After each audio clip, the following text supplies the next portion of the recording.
Sur ces photos publiées par l'ONG allemande CI, le soulagement des migrants à bord de l'Alan Kurdi. Bloqués depuis 10 jours sur le navire, ils sont 64 à avoir débarqué samedi, peu après 18 h à La Valette. Ils ont été transférés au large sur un navire de la marine maltaise.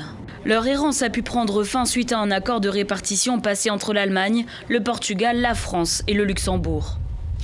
Ils étaient 300 000 il y a un an, ils sont désormais 2 109 000. C'est ce qu'a annoncé Nicolás Maduro ce samedi lors d'une prestation de serment massive de ces milices bolivariennes. Alors qui sont les miliciens ?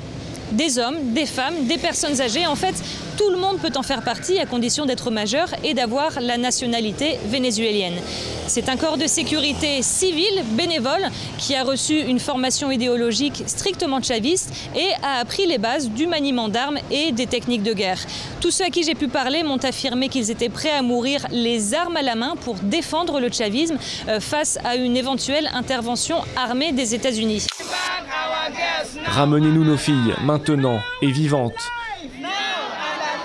Ces mères sont sans nouvelles de leur enfant depuis 5 ans. Nous souffrons depuis l'enlèvement de Hawa. Son enlèvement nous a vraiment fait du mal. Le 14 avril 2014, des djihadistes de Boko Haram prennent d'assaut l'internat pour filles de Chibok, dans le nord-est du Nigeria. Ils enlèvent 276 élèves âgés de 12 à 17 ans.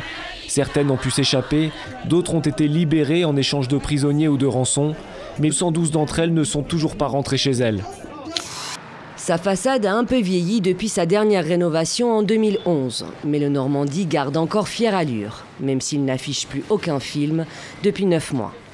Fermée en 2018, faute de spectateurs, la mythique salle de cinéma de la capitale traverse une mauvaise passe. Fauteuils déchirés, toits abîmés, des stigmates du temps que l'équipe s'efforce d'effacer de son mieux avant la réouverture.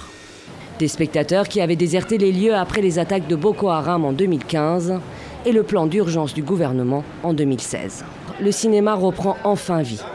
La salle rouvre ses portes au public et les spectateurs sont là.